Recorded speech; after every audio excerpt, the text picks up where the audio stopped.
राधे राधे दोस्तों, हमारे चैनल में आप सभी का स्वागत है। दोस्तों, आप सभी जानते हैं कि 19 अप्रैल 2026 को परशुराम जयंती मनाई जा रही है। उसी के शुभ अवसर पर हम परशुराम जन्म कथा के विषय में जानेंगे। चलिए कथा शुरू करते हैं। भगवान परशुराम के पिता ऋषि जमदग्नि है और माता रेणुका है।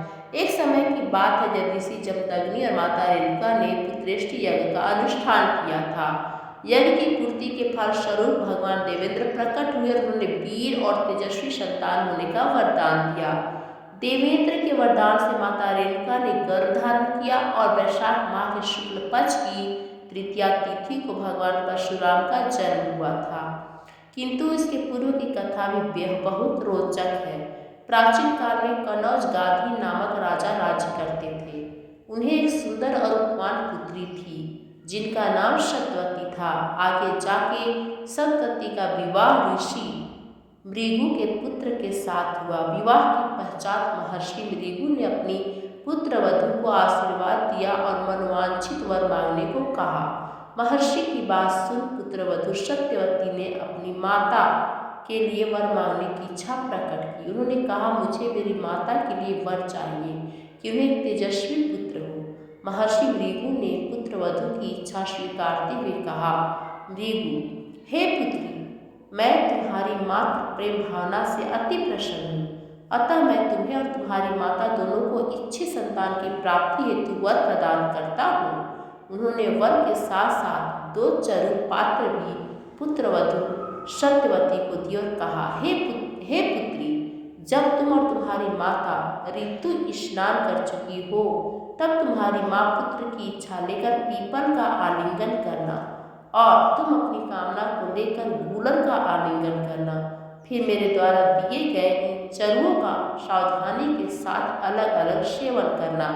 यहाँ जब सत्यवती की माता को यह पता चला कि महर्षि भृगु ने पुत्री सत्यवती को उत्तम संतान प्राप्त होने के लिए चरु पात्र दिए हैं, तो माता ने उत्तम पुत्र होने की लालसा में अपना चरु अपनी पुत्री के चरु से बदल दिया।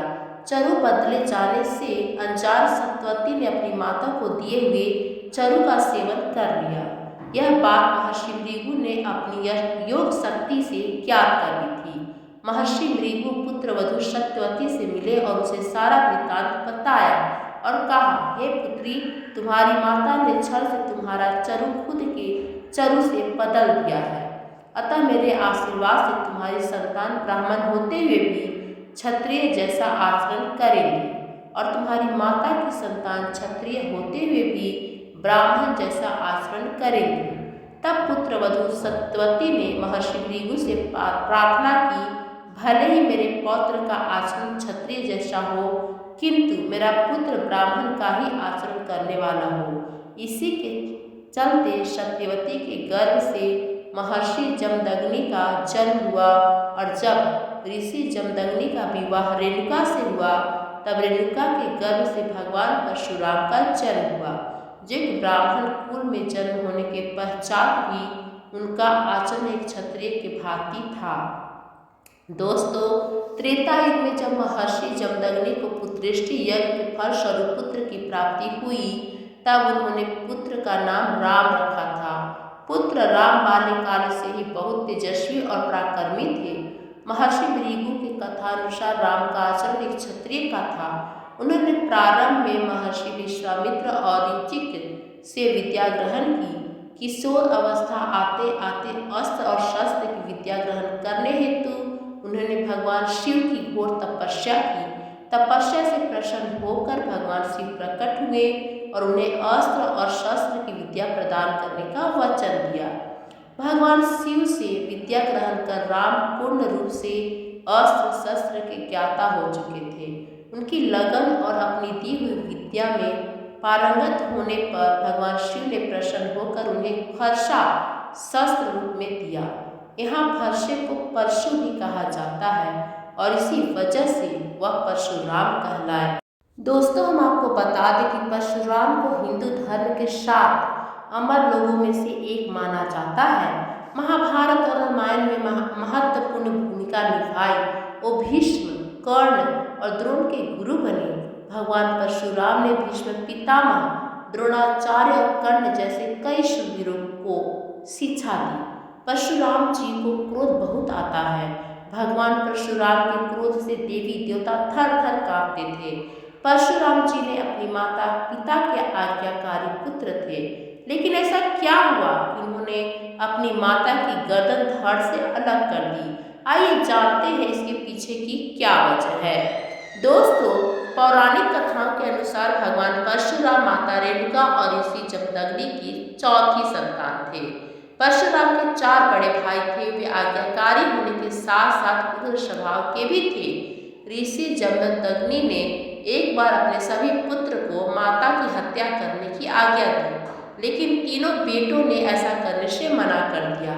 लेकिन भगवान परशुराम ने पिता के आदेशानुसार माता का सिर धड़ से अलग कर दिया। पिता ऋषि जमदग्नि अपने पुत्र से बेहद प्रसन्न हुए और भगवान परशुराम को 3 वरदान दिए। क्या थे वो वरदान और आखिर क्यों परशुराम जी ने अपनी माता का वध किया, चलिए जानते हैं।